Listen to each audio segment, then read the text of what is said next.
Alright, Amir. Today on The Great Debaters, we're getting down with the little Tribe Called Quest and remix.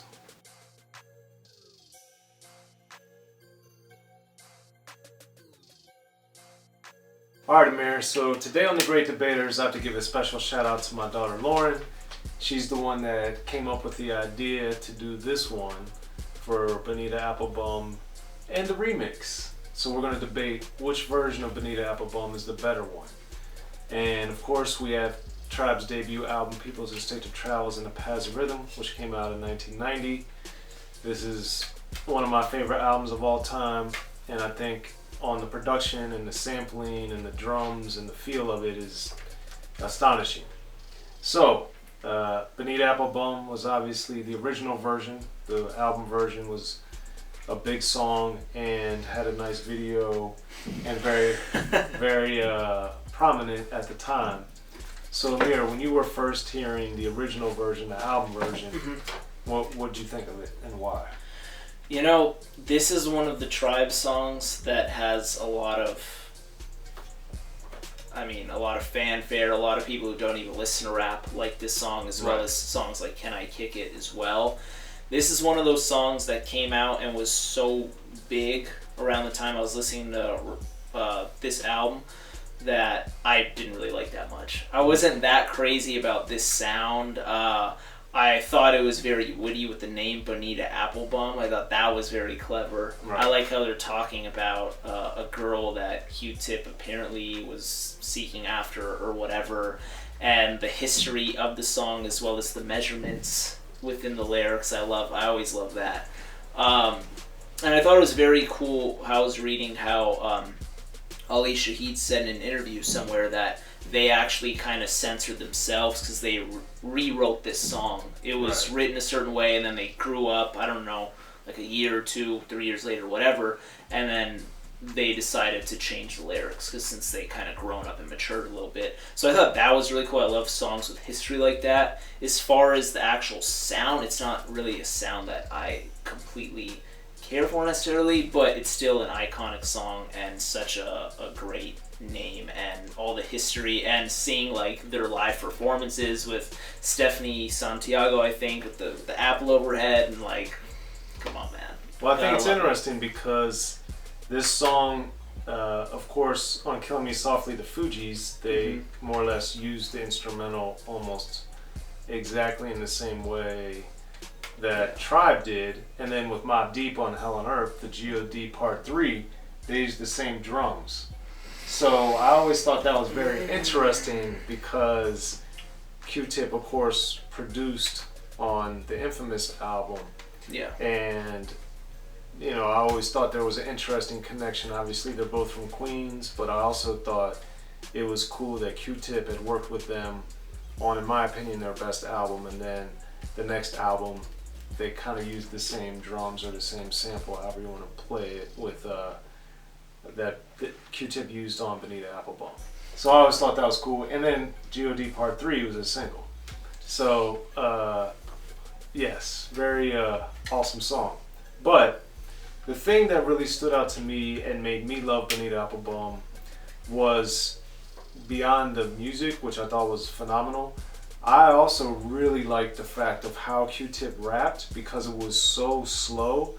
Like at this point we had the EPMDs and we had the Rakims that were known for the slow flow, but this was even slower. But beyond that, this was one of the few times, especially at the time, that I remember hearing a rapper like pause and it wasn't like a straight through flow. Because a lot of the time in 1990 and prior to that, it was all about, you know, being very energetic, rapping fast, this and that. That's why the Rakims and the EPMDs were so dramatically different and sounded so different.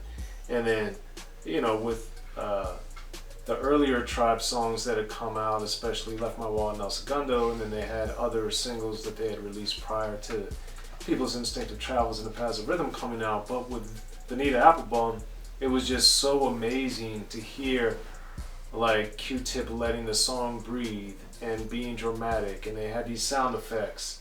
And like we talk about with Dr. Dre, like this is just production, I think, and executing songs in a different yet memorable way that I thought was really good. And then I also like the fact that, it was a song about women that men and women liked. It wasn't corny. It definitely had a good vibe to it. And, I just thought it was amazing, and all those elements that made it so distinctive to me made it an amazing song. So, and it was on one of my favorite albums of all time. Then going on to the remix, which came out around a little less or around a year after the original came out, I thought it was intriguing on a number of levels, but I know you heard it more recently than I did because I heard it when it was coming out. But for you, going from a song that you kind of was one of your lesser songs on People's Instinctive Travels in the Paths of Rhythm to hearing it more recently, what did you think? Anytime I hear that sample, Between the Sheets, right? Man, I love the song. Isley Brothers. Every time, dude. It doesn't matter if it's Big Pop, it doesn't matter if it's Cramping My Style, UGK, or this. I just instantly like it. And there's other songs that sample that song. Many. But anytime I hear it, it's like, I just like it, It was interesting how he's revisiting this. And Tribe Called Quest, they've done this before, and we've talked about it in our Scenario remix video versus the Scenario, the original video, where we debate that, how the verses are just so different, so it's not even like it's the same song at all, but They call it a remix, and he revisits the theme, and he says in the song 3 years later, talking about Bonita. So I thought that was very interesting. I do like the theme coming back to that. Q-Tip definitely has a faster delivery on this one as opposed to the very slow. About as slow as you can go. I know, right? On the original Bonita Applebum, and I definitely like that a little bit more for my taste. I definitely enjoyed this one, especially the sample, and the chorus was kind of interesting too. But yeah, that was pretty dope. But yeah, and this is the Hootie mix too, because there's a couple remixes out there. So we're talking about the Hootie mix particularly. Yeah, most of the rest of them just have a different beat compared to the album version of Bonita Applebum. Lyrically and thematically, what I thought was interesting about the Hootie mix or Hootie remix version of Bonita Applebum was this was the first time I heard Q-Tip cuss. And that really threw me off because for making People's Instinctive Travels in the Paths of Rhythm and there not being any profanity, this was a time, we had the onslaught of what was around this time being known as gangster rap with the Schoolie D's and the Boogie Down Productions, the Just Ice, Ice-T's, NWA's, Eazy-E's of the world. Too Short on the profanity side, Two Live Crew on the profanity side, and there was becoming this belief that you had to be either hardcore or you had to cuss a lot to be respected or to, get acclaim in the rap world. And I thought on their debut album, Tribe had shown that they didn't need that in order to get this love and reverence. And that, to hear Q-Tip cuss really threw me off. Of course, I don't mind hearing profanity in songs, but I also thought it was weird that Q-Tip cussed on this, because I thought that was kind of the beginning of the slippery slope of Tribe doing a bunch of stuff that evolved into them losing a little bit of what made them distinctive by incorporating profanity and samples we had heard before and breakbeats we had heard before. But then also, later in the same verse, how he kicked the diabolical and said we was just friends.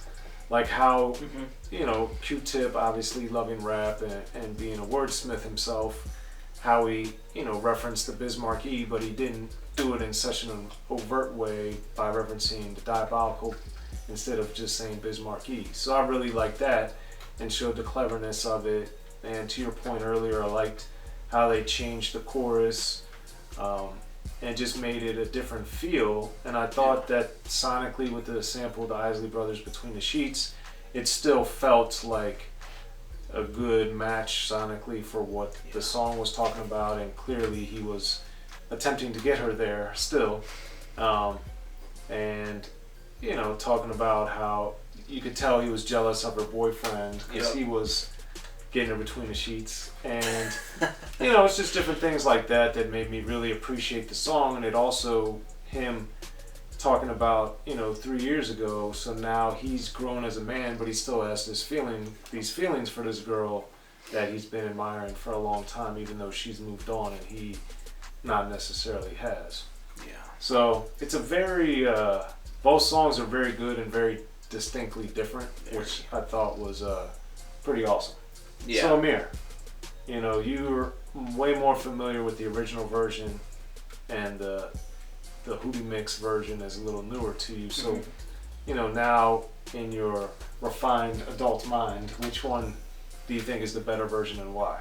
I will say that the original is better. I prefer the Hootie mix.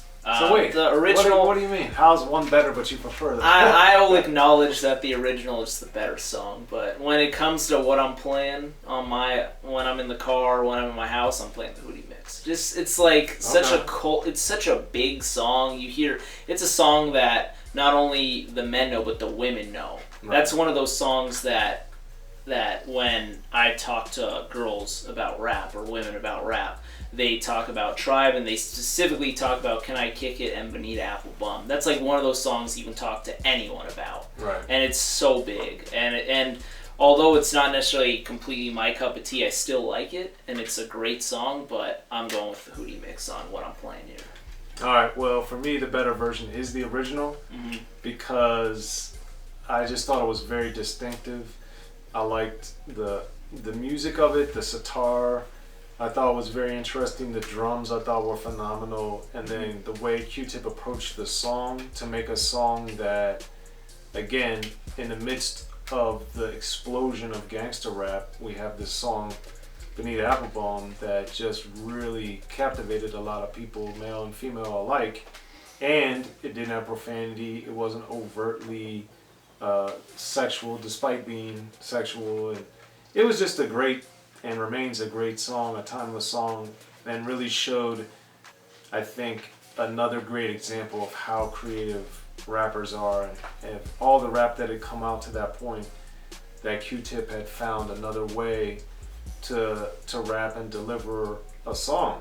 You know, I thought it was great. And shout out, of course, to LL Cool J doing somewhat of a similar thing on I'm That Type of Guy, with the slow, elongated pause between what he was saying. But I think Q-Tip did it in a similar but different way on Bonita Applebum, and it was astonishing. It still is. But that's what I think, and that's what Amir thinks. Be sure to like, subscribe, and comment on Unique Access and Rappin' and Snackin', and somebody will hit you back. Not with the Twitter fingers, but with some insightful commentary from everybody on both sides, hopefully. So I'm Soren Baker. Amir Rahimi. Tribe Called Quest, Bonita Applebum album version, People's Instinctive Travels in the Paths of Rhythm, and the remix, the Hootie mix. Be sure to check out the History of Gangster Rap by Soren Baker. He's official. History of Gangster Rap features exclusive interviews with Ice-T, Snoop Dogg, MC Ren, the DOC, and dozens of others. The History of Gangster Rap, a definitive look at how Los Angeles changed rap forever. In Los Angeles, the streets definitely set the tone of the hip-hop music. At 19, I got a $50,000 car. My whole angle always was, I'll be street, but I will always tell you the horrors that go along with this life. There will be penalties and casualties for just wearing the wrong color in somebody's neighborhood. And once gangster rap made it from the streets to the TV, the genre exploded. What's that 5 on Yo MTV Back with NWA? Yo MTV, it just catapulted us from being local heroes to national gangbang rappers. The History of Gangster Rap discusses it all from 1980 up till today. It's always gonna be shit happening in the streets. You know what I mean? So it's always gonna be something to talk about. The History of Gangster Rap in stores now.